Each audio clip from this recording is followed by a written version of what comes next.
하나님의 말씀은 로마서 제4장 243페이지요.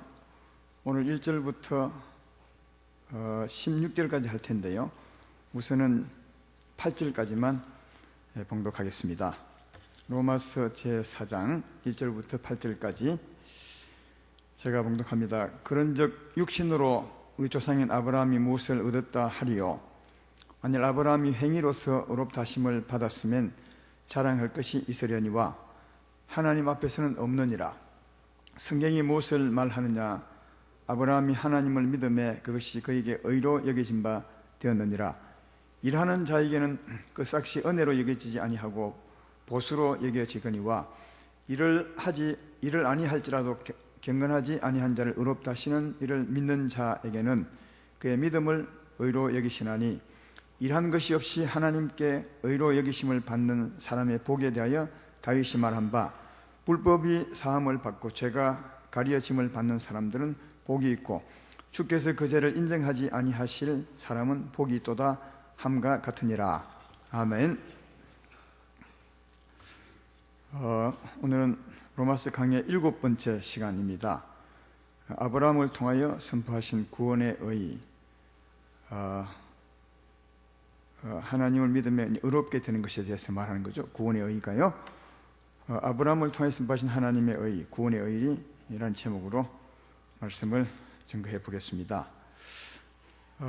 로마서 전반부에 보면, 지난 시간에도 그랬지만, 우리가 죄인임으로 구원받는 것은 믿음으로 받는다, 이런 말씀을 계속 들었습니다. 아마 로마서 강의 지금 7번째 시간인데, 믿음으로 구원을 받습니다. 믿음으로 의롭다함을 받습니다. 믿음으로 제사함을 받습니다. 이 말씀 굉장히 많이 아마 들었을 것이라 생각되는데, 오늘도 그 믿음으로 의롭게 되는 것에 대해서 말씀을 하고 있습니다. 그러니까 사도 바울이 이 로마서를 쓰면서 믿음으로 구원받게 된다는 것을 굉장히 많이 쓰고 있다는 겁니다.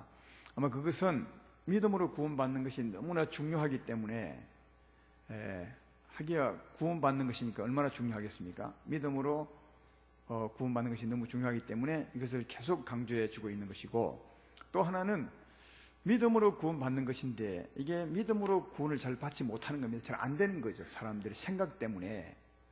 그래서 아마 계속 강조하고 있는 것이 아닌가 생각합니다. 믿음으로 구원받는 것보다 쉬운 것은 없는데, 사람들 생각 속에 구원받는 것이 믿음으로 받는 것이 아니라 뭔가 다른 것으로 구원받을 것이다, 이런 것 때문에 잘 안 되는 겁니다. 그래서 안 되기 때문에 구원도 받지 못하고, 또 구원을 받았다고 해도 구원받은 자처럼 살지 못하고, 그러니까 살지 못하는 것이니까 사실은 구원 안 받을 수 있습니다. 그래서 바울이 믿음으로 구원받는 것에 대해서 계속 강조하고 있는 것이 아닌가, 그렇게 생각이 됩니다. 여러분들도 계속 왜 이 말씀만 하십니까? 믿음으로 구원받는다는 소리 엄청나게 많이 들었는데 또 하십니까? 이렇게 하지 말고, 진짜 믿음으로 구원받는 것이 무엇인지 알기를 바라고, 그래서 믿음으로 구원받기를 바라고, 또 믿음으로 구원받았으면 그 후의 삶도 바르게 살 수 있습니다. 그러나 믿음으로 받지 못한 사람은 그 후의 삶도 바르게 못 사는 겁니다. 그래서 믿음으로 구원받는 것을 확실히 알고, 한번 또 믿음으로 구원받는데 체크도 해보고, 저는 잘 모르지만 우리 중에도 아직까지도 이게 정리가 안 되기 때문에 구원받지 못한 분도 많이 있을 겁니다. 본인은 받았다고 생각하지만 어떻게 그렇게 말씀할 수 있느냐? 삶을 보면 압니다. 구원받았다고 하는 사람의 삶을 보면 믿어서 받은 것이 아니다, 이 금방 알 수 있습니다. 그래서 이런 면에서 자기를 사랑한다면 한번 체크를 정말 분명히 해보고, 너무 쉬운 예수님의 은혜로 구원받는 이것을 확실히 아셔서 구원을 받으시고 구원받은 것에 합당하게 살았으면 참 좋겠다, 그런 생각이 듭니다. 오늘도 믿음으로 의롭게 되는 것에 대해서 말씀하는데, 오늘은 두 가지를 말씀하는 것 같습니다. 믿음으로 의롭게 되는 일에 있어서 두 가지를 말씀하는데, 아브라함의 예를 들어서 설명해 주고 있습니다. 아브라함이 이랬으므로 우리도 믿음으로 의롭게 된 것이 아니냐. 우리에게는 아브라함이 크지 않지만 유대인들에게는 굉장히 큽니다. 왜냐하면 그들의 조상이 아브라함이거든요. 그러니까 그들은 굉장히 이제 아브라함을 크게 생각하기 때문에 물론 우리에게도 크죠. 믿음의 모델 같은 분이니까요. 그래서 이제 아브라함이 예를 든다는 것은 확실한 어떤 신뢰를 줄 수 있는 그런 부분이기 때문에 로마서 강해를 쓰면서, 로마서를 쓰면서 이 사도 바울이 아브라함이 예를 들어서 믿음의 의의를 설명해 주고 있다 하는 겁니다. 첫째로 오늘 본문에서 믿음으로 의롭게 됨에 있어서 바울이 설명하는 것은, 아브라함이 의롭게 되는 것은 뭔가 선한 행위를 해서 의롭게 된 것이 아니라 하나님을 믿음에 의롭게 되었다는 겁니다. 아브라함의 경우가 그렇다는 거죠. 우선 1절부터 3절까지 한번 읽어보면 그걸 말하고 있습니다. 그런즉 육신으로 우리 조상의 아브라함이 무엇을 얻었다 하리요, 만일 아브라함이 행위로서 의롭다 하심을 받았으면 자랑할 것이 있으려니와 하나님 앞에서는 없느니라. 성경이 무엇을 말하느냐, 아브라함이 하나님을 믿음에 그것이 그에게 의로 여겨진 바 되었느니라. 아브라함이 뭔가 착한 일을 해서 구원받았으면 자랑할 게 있겠지만 그렇게 하지 않았다는 겁니다. 아브라함이 의롭다함을 얻은 것은 뭔가 선한 일을 했기 때문이 아니라 그냥 하나님을 믿었더니 하나님이 의로 여겨주었다, 그렇게 말씀하고 있는 겁니다. 이 아브라함이 믿음에 하나님이 의로 여겨준 말씀이 창세기 15장 6절에 있습니다. 한번 그 말씀을 보겠습니다. 아브라함이 여호와를 믿으니 되어 있죠. 여호와께서 이를 그의 의로 여기시고 또 그에게 이르시되 나는 이 땅을 내게 주어 소유를 삼게 하려고 너를 갈대아인의 우리에서 이끌어낸 여호와로라, 그렇게 말합니다. 여기 보십시오. 아브라함이 여호와를 믿으니 하나님이 그것을 의로 여겨주시고, 그렇게 되어 있습니다. 이 말씀을 좀 설명하면 앞에요, 어느 날 하나님이 아브라함을 찾아오셨습니다. 그때 이제 아브라함이 자기 마음에 가진 진심을 하나님께 말씀하죠. 어떤 진심이냐 하면, 오랜 전에 하나님께서 아브라함을 부르실 때 내가 너에게 자녀를 주리라, 그렇게 말씀했는데도 세월이 제법 지났는데도 하나님이 아이를 안 주는 겁니다. 그래서 약간 불만 섞인 마음으로 아브라함이 찾아오신 하나님께 말씀합니다.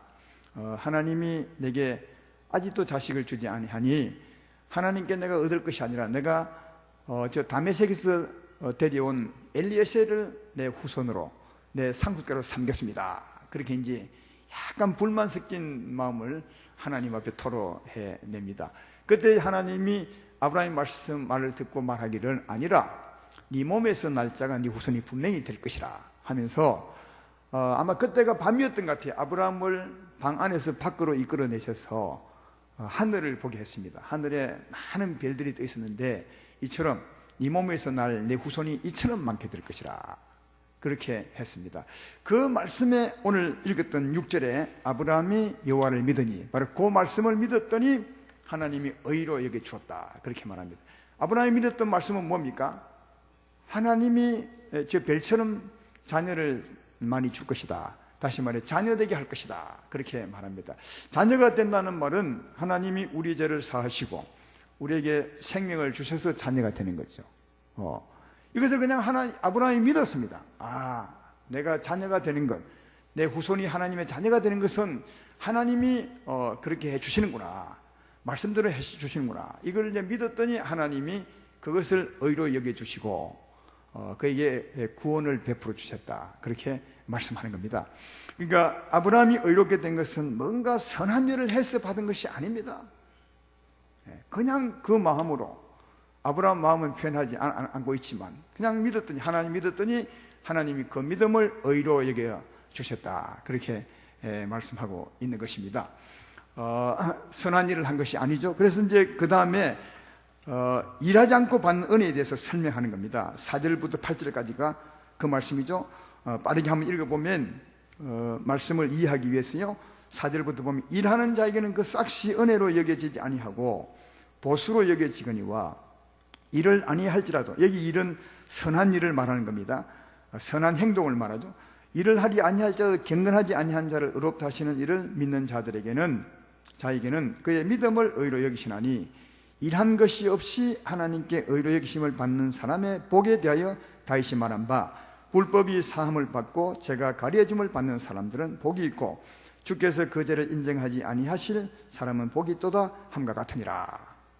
그러니까 아브라함이 그랬다는 겁니다. 아무 선한 일을 하지 않았는데 그냥 하나님을 믿었더니 하나님이 아브라함의 모든 죄를 다 용서해 주시고 가려 주시고 의롭게 해 주시고 구원을 베풀어 주셨다고 그렇게 말씀하고 있는 겁니다. 그러니까 이 아브라함 보면 누구나 하나님 믿으면 의롭다함을 받습니다. 선한 일을 많이 해서 구원을 받는 것이 아니라 선한 일을 하지 않을지라도 내 마음이 추하고 더러울지라도 예수님을 믿으면 하나님이 의롭다 하시고 우리를 구원해 주신다는 것입니다. 그러니까 누구나 아브라함을 보면 누구나 하나님을 믿으며 구원받을 수 있습니다. 누구나 어느 누구든지 아무리 많은 죄를 짓고 아무리 흉한 죄를 짓더라도 그가 예수님을 믿으면 하나님 앞에 의롭다 하심을 받을 수 있다 하는 것을 지금 말씀해 주고 있는 거죠. 그래서 일하지 않았지만 하나님 앞에 죄 가리움을 받은 자 그가 진짜 복이 있다. 어떻게 받느냐? 순전히 믿음으로 받는 것이다. 이렇게 말하고 있습니다. 근데 한 가지 우리가 여기서 알고 넘어가야 될 것은 7절 8절입니다 7절 8절을 잘 보면 우리 한 가지 배울 사실이 있습니다. 불법이 사함을 받고 죄가 가려짐을 받는 사람은 복이 있고 그렇게 말하죠. 우리가 예수 믿을 때 죄 사함을 받는다고 말합니다. 불법이 사함을 받는 거죠. 왜 사함을 받느냐? 예수님이 대신 갚았으니까 불법에 대한 벌금을 대신 내셨으니까 불법 지었던 것에 대해서 사함을 받는 겁니다. 근데 그것으로 끝난 것이 아니라 그 다음에 죄가 가려짐을 받는 사람은 복이 있다. 그러니까 불법을 사함 받고 또 죄 가려짐을 받는 자가 복이 있다. 그렇게 말하죠. 또 8절도 주께서 그 죄를 인정하지 아니하실 사람은 복이 있다. 하나님이 죄를 가려버렸으니까 죄가 안 보이죠. 그래서 이제 하나님이 그 죄를 인정하지 않기 때문에 그 사람의 복이 있다. 네, 그렇게 말하고 있는 것입니다. 이건 이런 말입니다. 우리가 회개하고 예수를 믿으면 그동안 지었던 죄값은 십자가로 다 갚으셨으니까 우리 죄를 없다 하십니다. 죄값이 없는 거죠. 그렇지만 우리를 가만히 생각해 보면 죄 용서는 받았지만 우리 마음 안에는 죄성이 있습니다. 예수 믿고 죄 사함 받았지만 우리 마음에 죄성이 있다는 거죠. 지금 여러분의 마음을 체크해봐도 금방 알 수 있습니다. 여러분은 다 예수 믿는 분이죠. 믿으면 아멘 합시다. 이미 죄 용서 받았지만 여러분 마음 안이 깨끗한 게 아닙니다. 시기심이 있죠. 죄성이 있다는 겁니다. 욕심이 있죠. 이웃이 논을 사면 배가 아프죠. 그러니까 그게 그 마음이 있는 겁니다. 그러니까 죄 사함은 받았지만 죄성은 남아 있는 거죠. 아직 온전히 구원받지 않았기 때문에 그건 어떻게 하는 것입니까? 하나님이 가려준다는 거죠. 하나님이 가려주는 것이다. 그래서 가렸기 때문에 하나님이 죄성은 있지만 하나님이 그 죄를 인정 안 하는 겁니다. 왜? 가려서 하나님이 안 본다는 겁니다. 제 말 이러면 아멘 합시다. 그래서 우리가 예수를 믿을 때 이 두 가지 은혜를 받는 겁니다. 하나는 죄 용서를 받는 것이고 죄 사함을 받는 것이고, 하나는 하나님이 우리의 영혼, 우리의 죄성을 가려줘서 하나님이 인정을 하지 않는 거죠. 네 안에 죄가 있지만 하나님이 가려주니까 인정을 하지 않는 것입니다. 그래서 그런 사람이 복이 있다. 그렇게 말합니다. 가려진다는 말은 속옷을 입는 것과 같습니다. 제 가리는 부분에 대해서 하신 하나님 말씀이 있습니다. 이사야서 61장 10절에 보면 그 말씀을 하고 있습니다. 거기 이렇게 말하죠. 내가 여호와로 말미암아 크게 기뻐하며 내 영혼이 나의 하나님으로 말미암아 즐거워하니 이는 그가 구원의 옷을 내게 입히시며 공의의 겉옷을 내게 더하심이 신랑이 사모를 쓰며 신부가 자기 보석으로 단양함과 같게 하였습니다. 그렇게 되어 있습니다.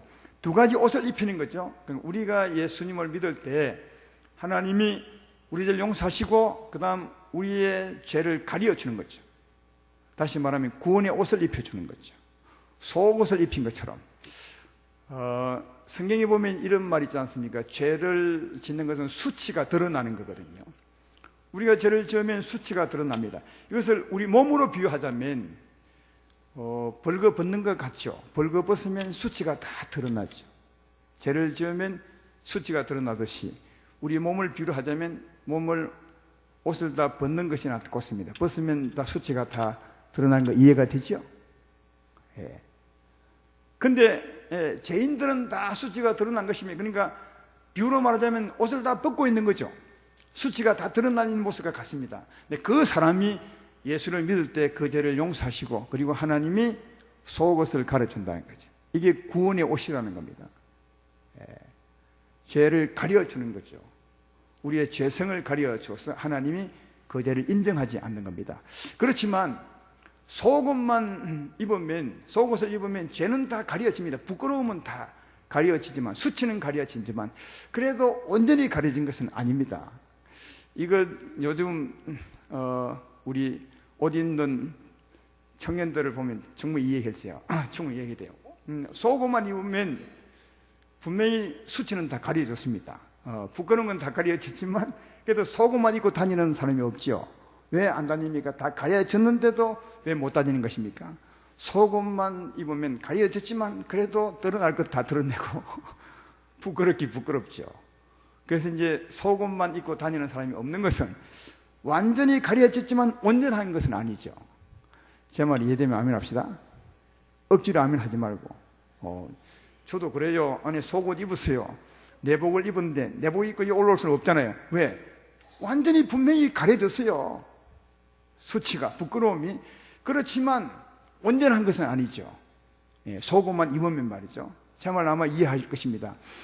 그런 사람이 예수님 처음 믿을 때 우리 모습이 그렇다는 겁니다. 그게 구원의 옷입니다.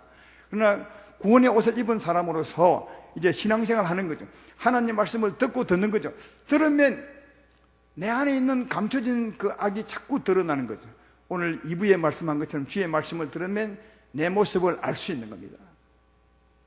들을수록 깊은 그 죄성까지 다 드러나죠. 내게 감추는 게 다 드러나게 되죠. 말씀을 듣고 들으면 나는 것이 전부 드러나게 되고, 그것을 회개하고 내어놓을 때 또 하나님이 새로운 삶을 살게 만드는 거죠. 그죠? 그러니까 자꾸 수치는 더 많이 가려지게 되겠죠. 그것을 다르게 말하면 겉옷을 입는 것 같은 겁니다. 겉옷을. 처음에 예수 믿으면 속옷으로 가려주지만 그러나 온전하지 않습니다. 그런 상태에서 하나님 말씀을 듣고 살면 내 안에 있는 수치를 전부 드러내고 회개하고 하나님의 새로운 말씀을 받아 살아갈 때, 그때 내게 옷이 되어지는 겁니다. 자꾸 더 많이 아름답게 가려지게 되는 거죠.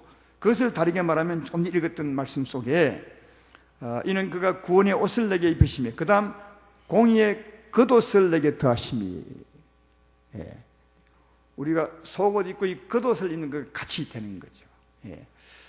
근데 겉옷 입는 것은 단지 안에 부끄러움을 감추기 위함도 있지만, 속옷만 입고 다니기가 좀 부끄럽지만 그래서 겉옷을 입지만 겉옷은 또 거기에 더해서 아름다움도 있는 겁니다.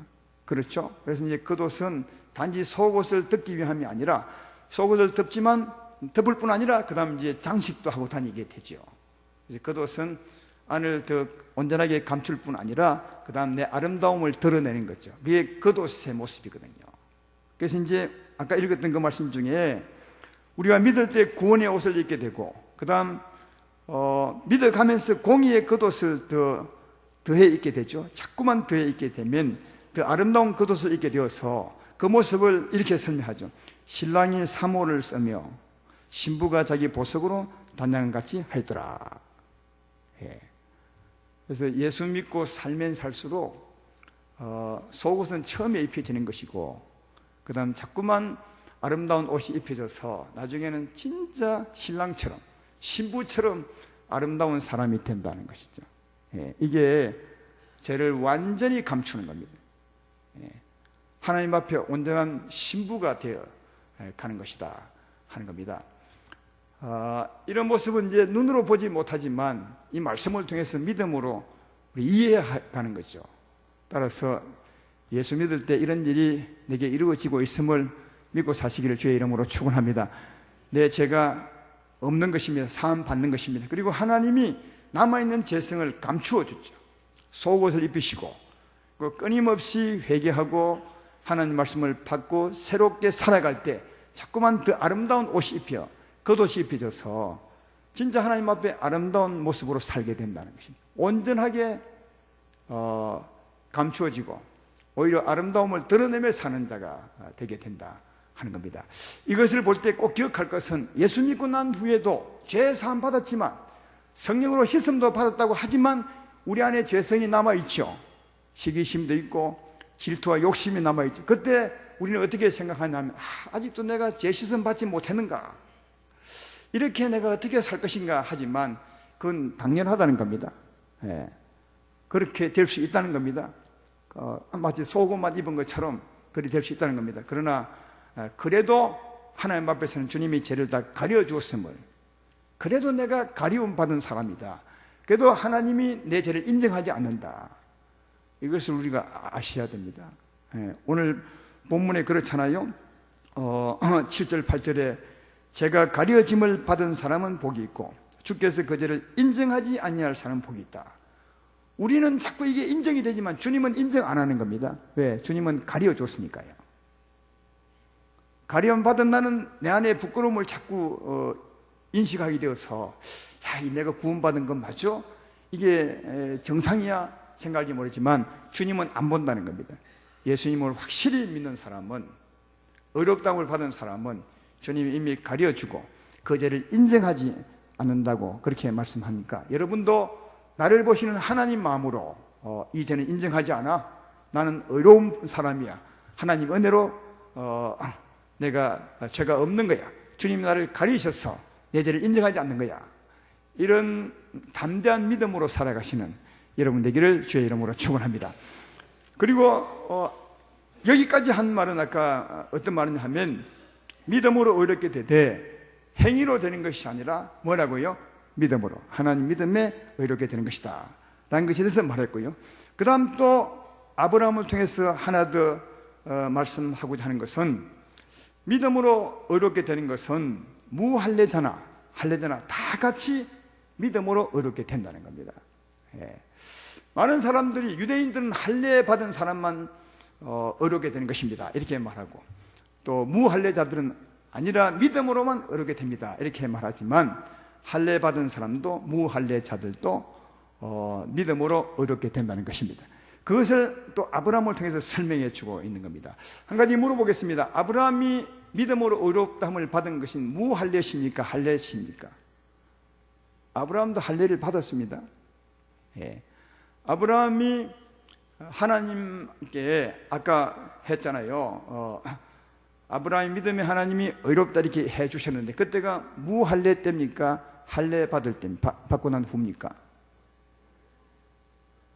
창세기 15장 6절은 할례 받고 난 후입니까? 할례 받기 전입니까? 하기야 창세기 15장 6절이 어딘가 또 할례를 언제 받은지 알 수가 있어야지. 아브라함이 할례 받은 때가 언제냐 하면 창세기 17장에 있습니다. 17장 24절로 27절에 보면 거기 아브라함이 드디어 할례를 받죠. 아브라함이 그 표가 아니라 포피를 뺀 때는 99세였고 그의 아들 이스마엘이 그의 포피를 뺀 때는 13세였더라. 그날에 아브라함과 그 아들 이스마엘이 할례를 받았고 그의 집 모든 남자 곧 집에서 태어난 자와 돈으로 이방 사람에게서 사온 자가 다 그와 함께 할례를 받았더라.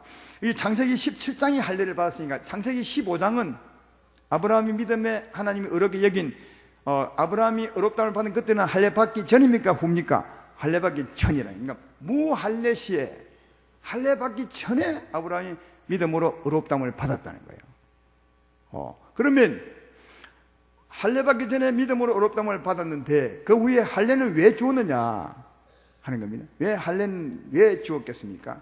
그것은 좀 이따 설명하겠지만 그것은 이미 믿음으로 의롭게 된 것을 확증해 주는 거지. 인을 치준 거다. 너는 이미 믿음으로 의롭다함을 받았어.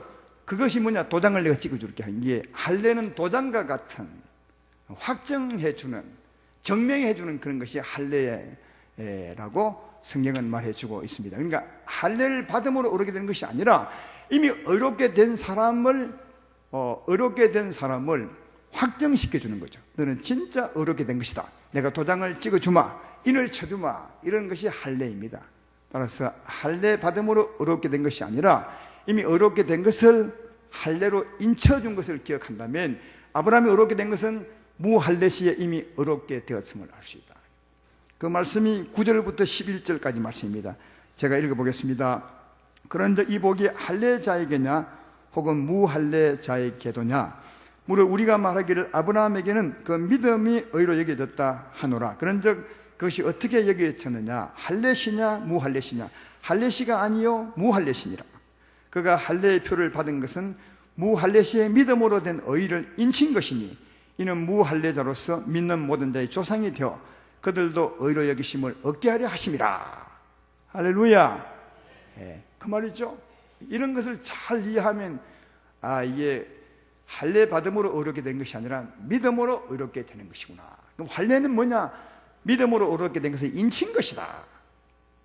네가 믿을 때 이미 의롭게 된 것이다. 이것을 도장을 딱 찍어서 확정해 주는 게 할례이다. 다시 말하거니와 할례로 의롭다함을 받은 것이 아니라 의롭다함을 받은 것을 할례로 인쳐 주신 것이다. 이것을 알 수 있죠. 왜 하나님이 이렇게 하셨느냐? 그 이유가 뭐냐? 무할례자, 할례 받지 않은 사람도 아브라함을 보면 다 믿음으로 의롭다함을 받을 수 있음을 알려주기 위한 것이다.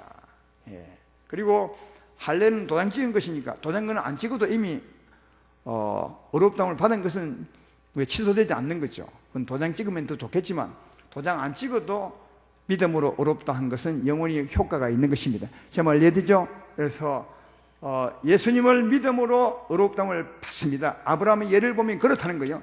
할례 받지 않아도 그건 유효한 겁니다. 그래서 누구나 다 예수님을 믿음으로 하나님께 의롭다함을 받고 구원받을 수 있다는 사실을 잘 알 수가 있다 하는 겁니다. 그런데 하나님이 아브라함으로 하여금 할례도 받게 하셨어요. 그래서 이제 후에 아브라함의 후손들이 유대인들 아니겠습니까? 유대인들은 또 율법에 의해서 할례를 받았거든요. 받아서 아브라함이 그 할례자의 조상이 되게 했던 것이다. 왜 할례자의 조상이 되게 했던 것인지 알겠습니까? 그 이유는 할례 받은 사람들도 할례로 말미암아 의롭다함을 받는 것이 아니라 아브라함처럼 믿음으로 의롭다함을 받는 것을 알려주기 위해서 할례 받은 자의 조상이 되게 했다고 그렇게 말씀합니다. 그러니까 할례를 받아서 할례 받은 자의 조상이 되게 한 것은 할례를 받음으로 의롭게 된다는 것이 아니라 아브라함이 무할례 시에 믿음으로 의롭다함을 받았으니까 할례 받은 너희들도 믿음으로 의롭다함을 받는 것이다. 이것을 알려주기 위해서 할례자의 조상이 되게 했다고 그렇게 말씀하죠. 그 말씀이 12절부터 16절까지입니다. 빨리 읽어보겠습니다. 또한 할례자의 조상이 되었나니 곧 할례 받을 자에게뿐 아니라 우리 조상 아브라함이 무할례 시에 가지던 믿음의 자취를 따르는 자들에게도 그러하니라. 아브라함이나 그 후손에게 세상의 상속자가 되리라고 하신 언약은 율법으로 말미암은 것이 아니요 오직 믿음의 의로 말미암은 것이니라. 만일 율법에 속한 자들이 상속자이면 믿음은 헛것이 되고 약속은 파기되었느니라. 율법은 진노를 이루게 하나니 율법이 없는 곳에는 범법함도 없느니라. 그러므로 상속자가 되는 그것은 은혜에 속하기 위하여 믿음으로 되나니 이는 그 약속을 그 모든 후손에게 굳게 하려 하심이라. 율법에 속한 자에게뿐 아니라 아브라함의 믿음에 속한 자에게도 그러하니 아브라함은 우리 모든 사람의 조상이라. 모든 사람의 조상이라는 말은 이 뜻입니다. 무할례자, 이방인들도 믿으면 의롭다함을 받는 것이고 또 할례자, 유대인들도 믿음으로 의롭다함을 받아야 된다. 그 모델이 누구라고요? 아브라함이라는 거죠. 그래서 아브라함을 보면 무할례자도 믿음으로 의롭다함을 받는 것이며 할례자도 믿음으로 의롭다함을 받는 것이다. 의롭다함을 받는 게 뭔지 아시죠? 죄 없이 함을 받는 것입니다. 죄 없이 함을 받을 때 영생을 얻고 하나님의 자녀가 되는 것입니다. 제 말 이해되면 아멘 합시다. 그러니까 사랑하는 여러분, 모든 사람이 다 믿음으로 의롭다함을 받습니다. 누굴 보니까? 아브라함을 보니까 그렇다.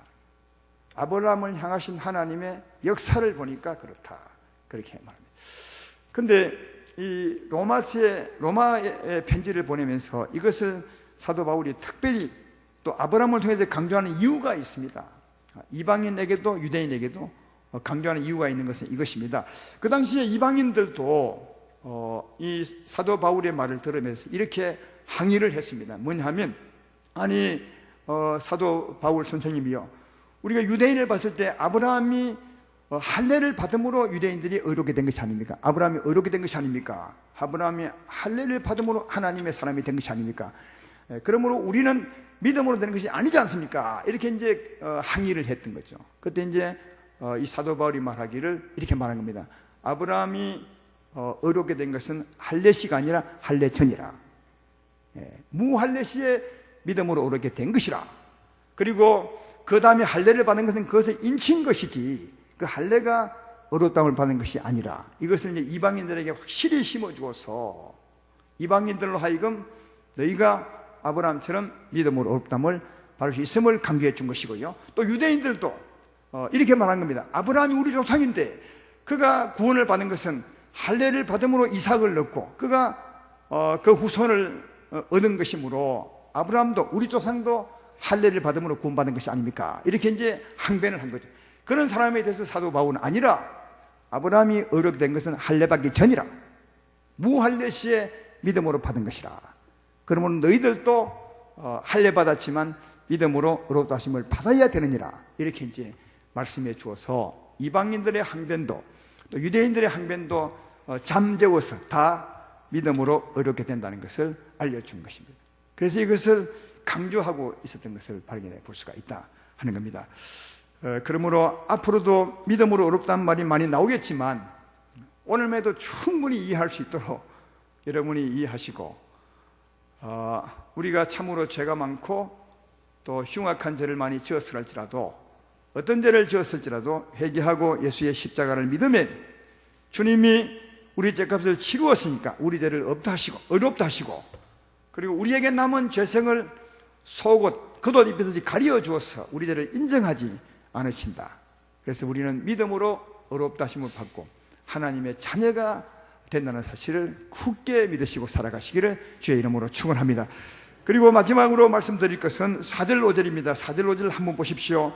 일하는 자에게는 그 싹시 은혜로 여기지 아니하고 보수로 여겨지니와 일을 아니할지라도 경건하지 아니한 자를 의롭다 하시는 일을 믿는 자에게는 그의 믿음을 의로 여기시나니.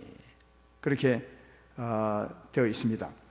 일을 하는 자, 그러니까 예수님 믿기 전에 자기 나름대로는 열심히 선하게 산 사람이죠. 여기 일하는 것은 선하게 산 것을 말합니다. 선하게 열심히 누구보다도 본인이 선하게 살려고 애를 썼고 선한 일을 많이 했고 구제도 많이 하고 다 일을 많이 했는 사람이 예수를 믿었어요. 교회에 왔어요. 근데 오늘 구원을 받았어. 본인이 생각한 거죠. 이런 사람은 어떻게 생각하냐? 내가 열심히 선한 일을 많이 했기 때문에 하나님이 나를 구원해 주었다고 그렇게 생각합니다. 그래서 구원받은 것을 일한 대가로 생각하는 거죠. 무슨 말 알죠? 열심히 일한 사람은 그 대가로 하나님이 나를 구원해 주었다고 믿는다는 거죠. 그 말입니다. 열심히 일한 사람은 구원받았을 때, 구원받을 생각할 때 그 일한 대가로 구원받았다고 생각하는 거죠. 그 말씀이 4절 말씀이고요. 그러나 일을 아니할지라도, 다르게 말하면 죄를 많이 지은 사람이죠. 흉악한 죄, 강도 같은 죄, 진짜 죄를 많이 지었던 사람, 교만하고 또 불의하게 행했던 사람이지만 예수를 믿었더니 하나님이 용서하시고 의롭다 하시고 구원해 준 사람, 이 사람들은 절대로 일을 안 했으니까 내 싹스로 구원을 준 것이 아니라 하나님의 은혜로 내가 구원받았습니다. 이렇게 구원받은 것을 은혜로 생각한다는 거죠. 제 말 이해되면 아멘 합시다. 그러면 이 둘 중에 누가 옳았냐는 거예요. 이 둘 중에 누가 복 있는 사람이냐는 겁니다. 일함으로 구원받았다고 생각하는 사람, 그는 그 구원을 싹스로 내가 열심히 산 대가로 내가 구원을 받았다, 이렇게 하는 사람이 하나님 앞에 복이 있는 사람입니까? 아니면 일을 하지 아니할지라도 믿음으로 구원을 받아서 그래서 구원을 은혜라고 생각하는 그 사람이 하나님 앞에 복이 있는 자입니까? 어떤 자입니까? 그게 말하잖아요. 일한 것이 없이 하나님께 의로 여기심을 받는 사람의 복에 대하여 일하지 않았지만 오히려 더 악하게 살고 진짜 흉악하게 살았지만 믿었더니 하나님 나를 의로 여겨주신 그 사람의 복에 대하여 말하기를 7절 8절이죠. 불법이 사함을 받고 죄가 가리어짐을 받는 사람은 복이 있고 주께서 그 죄를 인정하지 아니하실 그 사람은 복이 있도다. 그러니까 두 사람 중에 누가 복이 있다고요? 둘째 사람이 진짜 복이 있는 사람이라고요. 나는 일을 많이 했으니까 일한 대가로 구원을 받았습니다. 구원을 싹스로 생각하는 사람은 복이 없는 사람이에요. 왜 복이 없겠어요? 우리 보면 그 사람이 훨씬 더 잘 살았다고 생각되는데, 그렇잖아요. 우리가 생각해 볼 때 열심히 착하게 산 사람이 그 대가로 구원받았다면 그게 좋은 거 아니겠습니까? 근데 하나님은 그 사람은 복이 없대요. 근데 어떤 사람이요, 흉악하게 살았지만, 악하게 살았지만 예수를 믿음으로 구원받아서 그 구원을 은혜로 생각하는 사람이 복이 있대요, 하나님. 왜? 우리가 볼 때는 이 사람이 이 사람보다 복이 없을 것 같은데 하나님은 이 사람을 더 복이 있다고 하니 왜 그렇습니까? 우리 인생은 한 사람도 선한 사람이 없다는 겁니다. 아무도 선한 일을 할 사람이 없다. 자기 혼자 선하다고 생각할 뿐이지. 그래서 그 사람은 복이 없다는 겁니다. 왜 복이 없느냐? 결코 죄가 가려지지 않습니다. 다시 말해 예수 믿는 것이 아닙니다. 구원을 받을 수 없습니다. 교회는 와서 내가 일한 대가로 내가 선하게 살았으므로 구원을 받았다고 생각하지만 아직 구원받은 것이 아닙니다. 왜냐하면 아직 죄 용서를 받은 것이 없고 또 하나님이 가려준 일이 없습니다. 왜? 자기가 죄인이라 하지 않고 열심히 살았던 대가로 구원받다 하니까 그 사람은 잘못된 겁니다. 그걸 말하고 있는 겁니다. 혹시 우리 중에 그런 분 없으십니까? 내가 일을 열심히 세상에서 내가 누구보다 공부도 많이 하고 유학도 갔다 오고 착하게 살았으므로 하나님 나를 교회를 부르셨고 내게 그 대가로 구원을 주셨다, 영생을 주셨다, 이런 분이 혹시 없으십니까? 그 사람은 아직도 구원받지 못한 사람입니다. 그래가 구원받은 사람은 아무도 없습니다. 왜냐하면 선한 일을 할 사람은 사람 중에는 없기 때문입니다. 그가 뭔가 착각을 하고 있는 거죠, 자기에 대해서. 가시나무 같은 사람이 나는 사과나무입니다 이렇게 생각하는 사람과 같기 때문입니다. 결코 구원받을 수 없습니다. 그런 사람을 복 있다고 하지 않습니다. 자기를 바르게 보셔야 된다는 것을 여기서 말씀해 주고 있습니다. 우리 인생은 죄인으로 태어나 죄를 짓습니다. 이렇게 말하면 여러분이 어떻게 생각할지 모르겠지만 아무리 선한 말을 해도 하나님 보시기에는 악한 말입니다. 이게 이해가 안 되죠. 이해가 되기 위해서 자주 쓰는 비유를 한 번 더 말씀하면 쓰레기통에 온갖 쓰레기가 다 있습니다. 뚜껑 닫아놓으면 냄새가 안 나오죠. 열면 냄새가 나죠. 근데 그 중에 좋은 냄새도 날 수 있습니다. 혹시 가다가 그 좋은 냄새도 좋은 냄새가 아닙니다. 쓰레기 냄새죠. 똑같은 위치입니다. 우리 사람에게는 선한 것이 없습니다. 우리의 마음은 열린 무덤과 같다고 했습니다. 그러니까 열린 무덤인데 우리 마음이 시체가 묻혀있는 무덤 같은데 거기서 무슨 선한 냄새가 나오겠습니까? 하나님은 우리 인생을 그렇게 봅니다. 아무도 선한 사람이 없나니 의인은 없고 한 사람도 없다고 말했습니다. 그러니까 선한 것이 없는 사람이 나는 선한 일을 많이 했기 때문에 그 대가로 구원받았습니다, 이 말은 착각이지 옳은 말이 아닙니다. 그 사람은 본인이 자기를 잘 모르고 있는 것이고 모르기 때문에 예수의 십자가를 잘못 믿고 있는 것이고 잘못 믿기 때문에 죄산 받지 못한 것이며 죄 가리움을 받지 못한 사람이라 결국 구원도 받지 못한 사람임을 알 수가 있다. 이런 사람들은 교회 다닐 때 자기 자랑 많이 하죠. 내가 어떻게 살았는데 자기 자존심, 자기의 선한 일을 막 자랑하게 되죠. 이런 사람은 구원받지 못한 사람에 속한 거라는 거예요. 그러나 자기를 볼 때 세상에 선하게 살아서도 더 잘 보면 정말 내가 흉악한 죄인이구나, 이것을 깨닫는 사람은 십자가 믿음으로 죄사함 받고 구원받을 때 그 구원을 은혜라고 생각해요. 너무너무 감사하죠. 이 주의 십자가 죽음이 아니면 내가 어떻게 죄에서 벗어나며 아직도 남아있는 이 죄성, 이 추한 마음, 주님이 덮어주지 않으면 내가 어떻게 주 앞에 서리요, 이런 마음으로 늘 겸손하게 늘 감사하게 살아가고 또 전에 나처럼 흉악하게 악하게 사는 사람도 충분히 이해를 하죠.